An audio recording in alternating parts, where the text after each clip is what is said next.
తెలుగు రాష్ట్రాల్లో అతిపెద్ద lift manufacturer lifts ట్రై.com dealership కూడా ఇవ్వబడును. నమస్తే, వెల్కమ్ టు సుమన్ టీవీ. ప్రస్తుతం మనతో పాటు ఉన్నారు psychologist, life coach, human behaviour sciences expert doctor Madhurima Reddy garu. మేడంతో మాట్లాడదాం.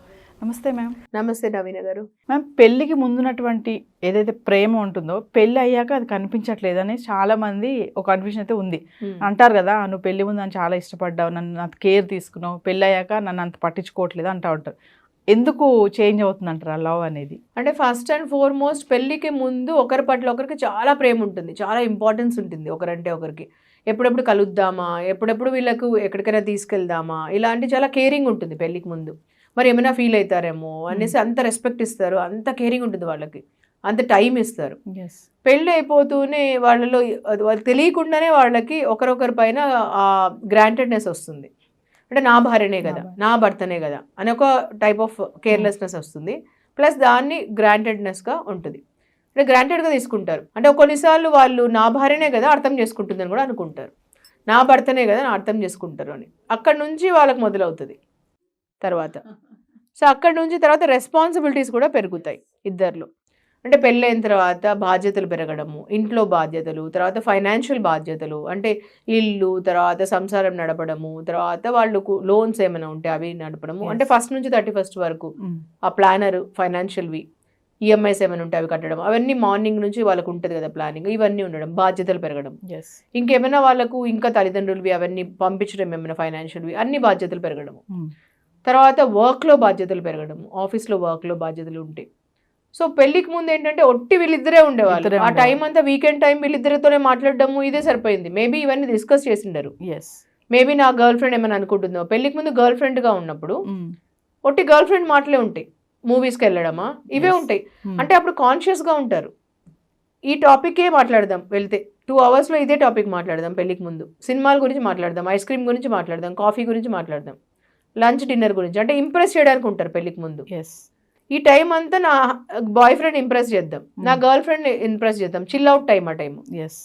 అంటే ఆ టైం అంతా రిఫ్రెషింగ్ చిల్ అవుట్ టైం అవుతుంది, రియాలిటీ రాదు చాలా. పెళ్లి తర్వాత అండర్ వన్ రూఫ్లో వచ్చిన తర్వాత రియాలిటీ అవుతుంది, నేకెడ్ అవుతాం మనము. Will be absolutely naked with each other లాగా అయిపోతారు వాళ్ళు. సో రియాలిటీకి వస్తారు వీళ్ళిద్దరు. రియాలిటీకి వచ్చినప్పుడు ఏమవుతుందంటే ట్రూత్ బయటకు వస్తుంది రియాలిటీలో. ఆ ట్రూత్లో ఏమవుతుందంటే వాళ్ళిద్దరు బాధ్యతలు అన్నీ బయటకు వచ్చినప్పుడు యాంగర్ వస్తుంది. తర్వాత third reason is anger and చిరాకు, ఇది అగ్రెసివ్నెస్, ఫ్రస్ట్రేషన్, ఇవన్నీ ఒకరి పట్ల ఒకరు పడుతుంటాయి. ఇద్దరు వర్కింగ్ అనుకోండి, అంటే ఒకరే వర్కింగ్ ఉంటే ఇంకొకరి పైనే వస్తాయి మొత్తం అంతా. హస్బెండ్ ఒకరే వర్కింగ్ అయితే భార్య పైన వస్తుంది. ఫస్ట్ ఇమీడియట్ రిలేషన్ ఈజ్ భార్య, ఆ చిరాకని రావడం. ఇద్దరు వర్కింగ్ అనుకోండి నవీన గారు, ఒకరిపైన ఒకరికి వస్తాయి. అంటే you pour on me, I pour on you, ఇంకా ఇద్దరి పైన అనమాట. ఇద్దరు అది టాక్సిక్ అయిపోతుంది రిలేషన్ కొన్ని రోజుల తర్వాత. అట్లా వస్తుండే ఇంక ఇంట్లోకి మొదలు పెడతారు. ఒకసారి ఫోన్స్లో కూడా, ఆఫీస్లో కూడా, ఇక్కడ ఒకరి నుంచి రన్నింగ్ ఉంటుంది అనమాట. అట్లా ఇద్దరి పైన ఒకరిపైన ఒకరికి అలా. అంటే మీరు చెప్పారు కదా మేడం, ఇందాక ఒక మాట అన్నారు, అంటే అన్నెసరీగా మనం ఏం ఫీల్ అవ్వాల్సిన అవసరం లేదంటారా? చాలా మంది వైఫ్స్ అంటారు కదా, కనీసం తిన్నావా అని అడగడు, ఏమి అడగడు, పడుకుంటే ఎందుకు పడుకున్నావు, బాగాలేదని నీకు అడగని ఫీల్ అయిపోతూ ఉంటాం వైఫ్స్. అది ఎంతవరకు కరెక్ట్ అంటారు మరి ఆ మాటని? అంటే మీరే ఆలోచించండి, హస్బెండ్ వైఫ్ పెళ్లికి ముందు మీరు అంత బాగా ఎందుకు వింటారు? చిన్న చిన్నవి, అంటే ఏదో ఒక టైంలో రోజులు 24 గంటల్లో జస్ట్ ఒక చిన్న ఒక మెసేజ్, ఇన్ని ఈమోజీస్ ఉన్నాయి కదా, ఈమోజీస్తో పాటు ఒక్క మెసేజ్ పంపించండి, భోంచేసావా అని. ఏదో ఒక నువ్వు ఎంతనా బిజీగా ఉండని ఒక్క మెసేజ్, బాగున్నావా, భోంచేసావా, ఇంకేదన్నా ఒక చిన్నది ముద్దు ముచ్చట చిన్నది ఒక లైన్ పంపించండి చాలు. అంటే మీకు ఫుల్ డే అంతలో ఒక చిన్నది గుర్తొచ్చి అది పంపించండి చాలు, ఇంకంతే. మీ హస్బెండ్ కైనా వైఫ్ కైనా అది ఎంత రిఫ్రెషింగ్ వస్తుందంటే, మీరు ఆ రోజంతా తీసుకుపోయి సినిమాకి పిలిచిపోయో, ఎక్కడో మాల్కి తీసుకుపోయో అన్ని చేసేటివి అవసరం లేదు. చిన్న ఒక లైన్ పెట్టండి చాలు. మీరు ఆ ఎమోషనల్ కనెక్ట్ ఇంపార్టెంట్. ఇద్దరికి ఎక్కడైనా ఉండండి, మీరు ఎంత దూరంలో ఉన్నా ఆ చిన్న ఒక లైన్ మేక్స్ లాట్ ఆఫ్ మాట. ఒక్క మాట, భోంచేసావా, ఆ టైంలో ఏం చేస్తున్నావు, ఇంకేదో ఒక చిన్న మాట, అంటే ఆ కనెక్టింగ్ ఈజ్ ఇంపార్టెంట్. కానీ కొంతమంది భర్తలు అంటారు మేడం, ఆ టైంలో ఎంతసేపు నీ చుట్టూ తిరగాల, నేను నాకు పనులు ఉండవా అని విసుక్కుంటా కూడా ఉంటారు కదా ఇలా అడిగినప్పుడు. అది ఎంతవరకు కరెక్ట్ అంటారు? అంటే ఏం చుట్టూ తిరగాల్సిన అవసరం లేదు, ఏం చేయాల్సిన అవసరం లేదు, కానీ ఆ కనెక్టింగ్ ఈజ్ ఇంపార్టెంట్. ఎస్. ఆ కనెక్ట్ అనేది ఉంటే ఇంకేం అవసరం ఉండదు మిగతావి. ఇంకొకటి ఏంటంటే మేడం, మనం అనుకున్న టాపిక్ పెళ్లికి ముందు ప్రేమ బాగుంది, పెళ్ళి తగ్గిపోయింది అని అంటా ఉంటారు కదా. అంటే అలా అనుకోవాల్సిన అవసరం లేదా? నిజంగా చేంజ్ అవుతుంది?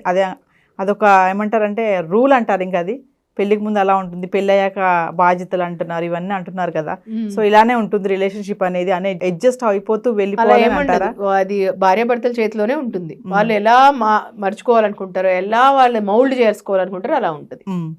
భార్య గాని భర్త గాని వాళ్ళు ఎలా అనుకుంటారో, వాళ్ళు ఎలా ఉండాలి మా రిలేషన్షిప్ అనుకుంటారో అలా వాళ్ళిద్దరు కన్వర్సేషనల్ కమ్యూనికేషన్ అన్నాను కదా, ఎవ్రీడే 1 hour టైం స్పెండ్ చేసి వాళ్ళు ఎలా ఉండాలనుకుంటారు మా రిలేషన్షిప్ అలా మార్చుకోవచ్చు వాళ్ళు. అందుకే వాళ్ళిద్దరి మధ్యలో అన్నిటికంటే అమూల్యమైన రిలేషన్షిప్ ఫ్రెండ్షిప్ రిలేషన్షిప్ ఉండాలి. ఆ ఫ్రెండ్షిప్ లో ఏంటంటే వాళ్ళిద్దరూ ఇలా ఉండాలి, మనం అలా మాట్లాడుకోవచ్చు వాళ్ళు. అందుకే 1 hour టైం ఇవ్వాలి. ఒకరికొకరికి ఫస్ట్ చేయాల్సింది ఏంటి, రెస్పెక్ట్ ఇవ్వాలి. ఆ రెస్పెక్ట్ లో నాకు ఇది ఇంపార్టెంట్ అదే డిస్కస్ చేయాలి దాంట్లో. ఇవన్నీ స్టార్ట్ చేసుకోవాలి వాళ్ళు. ఎంతమంది వైఫ్ అండ్ హస్బెండ్ మీరు అన్నట్టుగా కూర్చొని మాట్లాడుకుంటున్నారు, స్పెండ్ ఒక కనీసం మీరు అన్నట్టుగా 2 గంటలు 3 గంటలు కాకపోయినా 1 గంట అయినా మేడం ఈ రోజుల్లో నవే డేస్ అలా ఉన్నారంటారు? అసలు అలా లేని వాళ్ళతోనే ప్రాబ్లమ్స్ వస్తున్నాయి. అలా లేని వాళ్ళకే ప్రాబ్లమ్స్ వస్తున్నాయి అందరికి. ఎప్పుడైతే అది పెళ్లికి ముందు ఎందుకు బాగుంది అని ఒకసారి ఇంట్రోస్పెక్ట్ చేసుకుంటే, వాళ్ళకి వాళ్ళు తెలుసుకుంటే ఇవి సాల్వ్ అన్నీ అయిపోతాయి. అందుకే ఆ రిపేర్ వర్క్ వాళ్ళకే వస్తుంది. రిపేర్ వర్క్ ఇప్పటికైనా కూడా మించిపోయింది లేదు. ప్రతి ఒక్కరు మన ఛానల్ చూసే ప్రతి ఒక్కరు కూడా వాళ్ళిద్దరు భార్య భర్తల మధ్యలో పెళ్లికి ముందు ఎందుకు బాగున్నారు, పెళ్లి తర్వాత ఎందుకు మనం ఇలా ఉన్నామని ఆలోచించుకోండి ఫస్ట్. దాని తర్వాత పెళ్లికి ముందు మనం ఏమేం చేస్తున్నాం, పెళ్లి తర్వాత ఎందుకు చేయలేకపోతున్నాం, ఎందుకని మనకు టైం ఇవ్వలేకపోతున్నాం. అదే టైం 24 hours ఇప్పుడు కూడా ఉంది, మనం ఎందుకు ఇవ్వలేకపోతున్నాం అని తెలుసుకోండి. ఒక రోజులో 1 hour ఈ బెడ్లో టైం కాకుండా మిగతా టైం 1 hour కన్వర్సేషనల్ కమ్యూనికేషన్ ఇవ్వండి. ఒకరొకరిని అర్థం చేసుకోండి. ఆ గ్రాంటెడ్ తీసుకోకండి. మీ వైఫ్ మీ హస్బెండ్ మీకు ఎంతో ఇంపార్టెంట్ అయిన వాళ్ళు. సో ఒక వీక్లో ఒక మంత్లో సమ్ మెమరబుల్ ఈవెంట్ చేసుకోండి, మెమరబుల్ మూమెంట్ చేసుకోండి. Life is not just making money అండి, life is not just making something అండి, life is making memories. So ఆ మెమరీస్ని క్రియేట్ చేసుకోండి, అది ఇంపార్టెంట్. హెల్దీ రిలేషన్షిప్ ఉండాలంటే ఏం చేయాలి మేడం? హెల్దీ రిలేషన్షిప్కి డెఫినెట్లీ ఒకరొకరిని అర్థం చేసుకోవాలండి. Life is all about creating memories అండి. Thank you ma'am. Thank you so much.